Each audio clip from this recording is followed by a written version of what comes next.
We turn to this matter now. The Constitutional Court yesterday ordered the South African Revenue Service to reconsider making former President Jacob Zuma's tax records available to third parties. In November 2021, the Pretoria High Court ruled in favor of the Promotion of Access to Information Act application by the Financial Mail and AmaBhungane. In his ruling, Judge Norman Davis ordered the receiver to release Zuma's 2010-2018 tax records to the publications. Now, SARS has since challenged that judgment and refused to comply. Now, for more on this conversation and a little bit of an explainer, we're now joined by independent legal journalist and author Dianne Hawker. Dianne, good to have you, and thank you very much for coming on tonight and helping us in the conversation. By the way, you can be a part of this conversation also tonight by sending us your thoughts on 072-110-5584. And I'm asking the question, is it in the public interest or is it interesting to the public that the tax records of former President Jacob Zuma be released? What's your comment on that? It's part of what, Dianne, the courts have had to, dissect and talk to, but we'll come to that in a moment as to why. Who brought this matter? I mean, it has traveled quite a journey, as I've mentioned, even the High Court making a ruling on this particular matter. Who brought this and what did they seek to achieve? Well, the initial case, Thabo, was brought by the Financial Mail along with the AmaBhungane Center for Investigative Journalism. And the reason that they brought the matter was because in the book, the now infamous book, The President's Keepers, Jacques made a reference to an allegation that the former president may not be tax compliant. Now, the Financial Mail and AmaBhungane wanted to find out more as to whether the former president had actually filed tax returns over several years. And they approached SARS through a Promotion of Access to Information application, asking to see those records.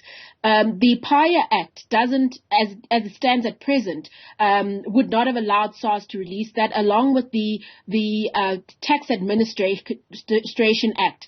And as a result, these media organizations actually challenged the sections of this legislation to question whether it was constitutional for them to actually completely disallow SARS from releasing any tax records of any third-party taxpayer.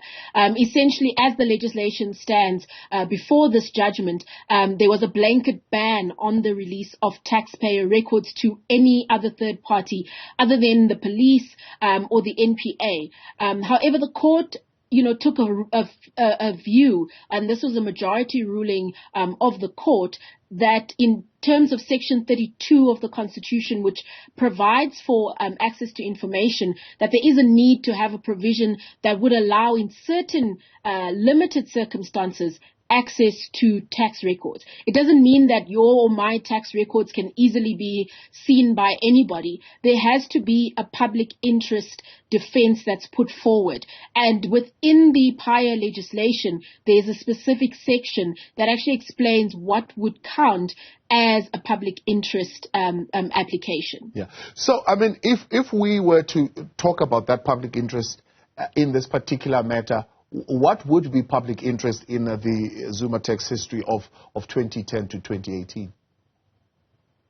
Well, the allegation that was made in the book is that essentially that the former president is not tax compliant, and that would suggest that he would be breaking South African tax law. If that is the case, the AmaBhungane Center and the Financial Mail could argue when they make their final application that it is in the public interest for us as journalists and for the broader public to find out whether the former president was tax compliant. They would have to cite sections from Section 46 of the PAIA Act, which essentially says that that kind of sensitive information can be released if you can say that it could reveal the breaking of a law as well as any kind of severe environmental damage. And it points out about 5 different points as to what you can motivate for. So they will have to go back to SARS, and the court has given them some time to do that, 30 days, in which they can amend their initial application. And they would have to do that application in terms of Section 46 of the PAYA Act. And it would be the same, for example, if you wanted to try to access some kind of other state secrets, if you were trying to access, for example, company information in terms of PAYA, you could also make that kind of an application, and the information officer at that particular organization would have to make a decision. Thabo, I think this is quite interesting because previously this was not allowed for tax records at all. Yes. And what will be interesting going forward actually will be to see, outside of President Jacob Zuma, who else's tax records there will be applications. That would be interesting, yeah, because as you put it, the public interest override was not applicable to the tax information, but the court now is saying tax information doesn't enjoy a special privilege. It's like any other record that is within the confines of state. How different then, therefore, is this particular matter to a public protector saying, well, I would like SARS to release the tax record of a particular president because I think that he is involved in money laundering and possibly tax evasion? Well, they would have to make the case for public interest, and you'd have to motivate to say, what do you think is being hidden in these tax records? What do you think can be proven by the release of the tax records?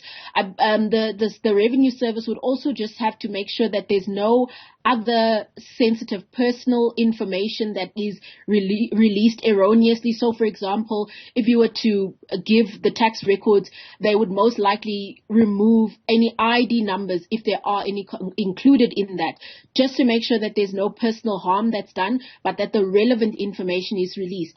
It's new territory when it comes to this kind of record, and we'll really have to see how the Revenue Service handles this. They, of course, put out a statement saying that they're not going to take any frivolous abuse when it comes to the release of tax records and not just be giving tax records willy-nilly. So I would imagine that SARS would have to formulate its own internal process by looking at the judgment and seeing what the PAYA Act requires and what the Constitutional Court has called for in the interim until Parliament actually is able to amend that legislation, giving a very much more clear framework for them to operate in.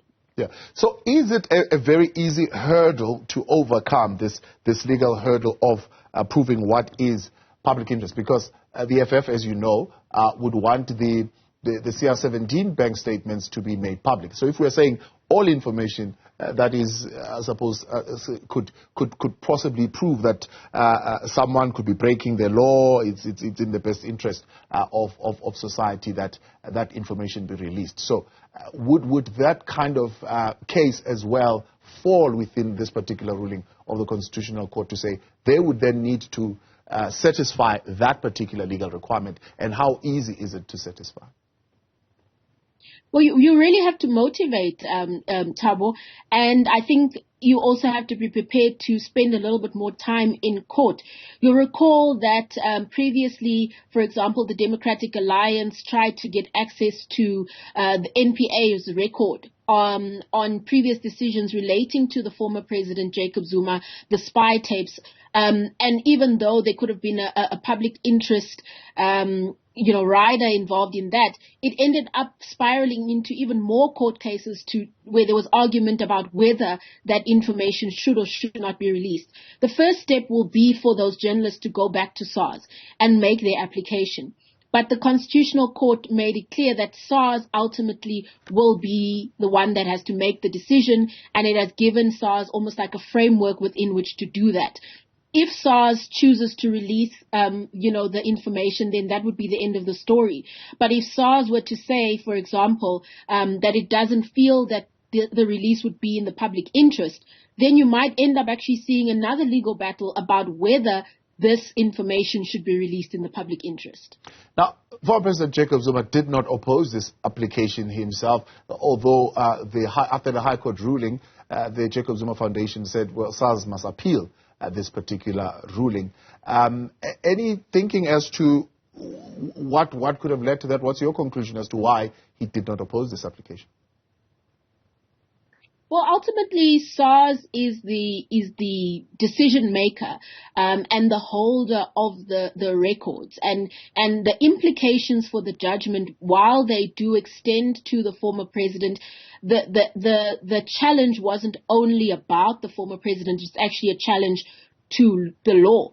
And it was for government to respond as to what do they make of the law that stands at the moment and how it's applied, and what should happen going forward. So I think that was the sort of the correct avenue. The former president obviously, would not want his records revealed, and in the court proceedings, some of his responses were mentioned as to what input he had given to the court, but primarily SARS was the one that were giving input as it related to the Tax Administration Act, saying, that they didn't feel that tax law or tax records should be made publicly available, particularly because they felt that keeping records secret allows for more tax compliance.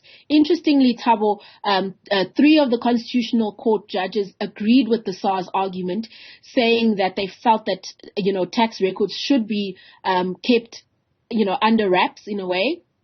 And saying that the case wasn't fully made out before them and in the High Court.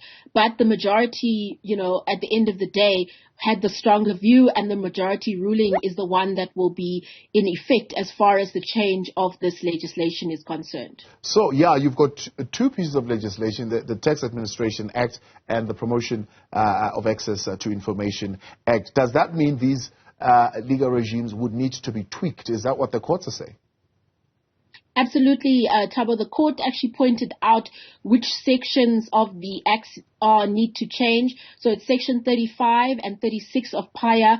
I'm not exactly sure about the 2 sections of the Tax Administration Act, but it's also 2 sections of the Tax Administration Act that specifically disallow the release of tax records to a third party. Parliament will have to create a framework. So to do the legislative work of figuring out what's the best way to do this. And also considering that this is sensitive information, they might choose to actually, put in some safeguards to say when SARS releases this kind of information, these are the kinds of safeguards that they should ensure in place, because legislators are empowered to do that. The Constitutional Court can only go so far. They've gone so far as to call the legislation invalid, ask for Parliament to amend it, but they can't do the final amendment themselves. They've actually suspended that invalidity for 24 months and then in their order given some guidelines on how this should operate. And that's what SARS will work with. But the legislature will have to do its work. Hopefully it will also hold some public participation, which is also an important aspect of making law, so that ordinary members of citizens can also give their input as to how they would like their tax records treated if a third party were to come forward asking for them. So from what I'm getting, many people have been worried that does that mean now my personal records are going to be released out there, and the question around the taxpayer's right to privacy versus the right to access to information.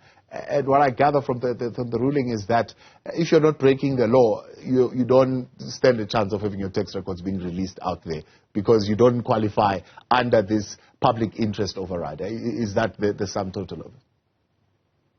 Yes, SARS is not going to now start opening all its records up to everyone.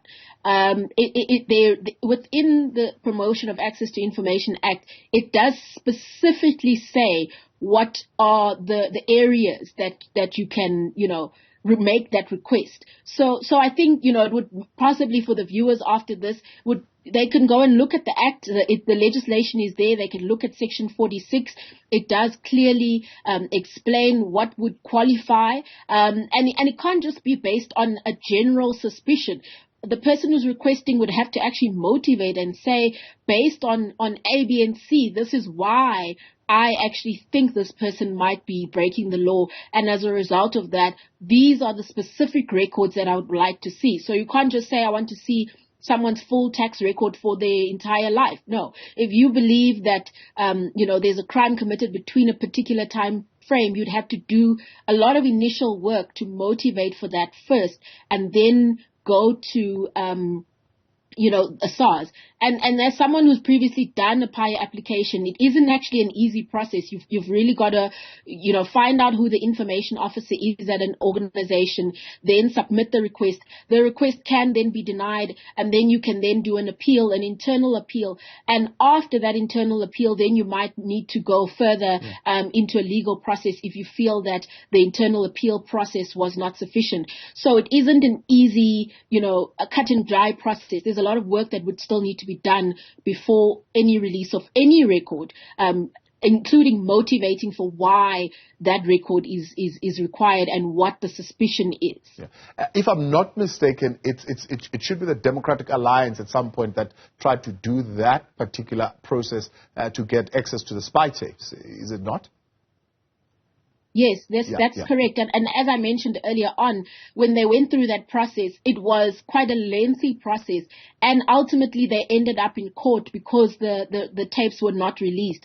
Because internally, there's meant to be an information officer who is like the custodian of state information. So Section 32 of the Constitution says that any citizen or any person has the right to request information. But even within PIA, there are limitations on what you can request. So you can't go to the state, for example, and just try to have access to state secrets.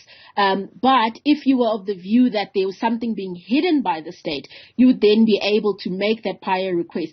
And it's quite a complicated road that can often take you to making repeated requests where you have to motivate as to why you believe it's in the public interest, what do you believe will come out of that. And the state doesn't have a consistent record, I would say, of making records available when requested.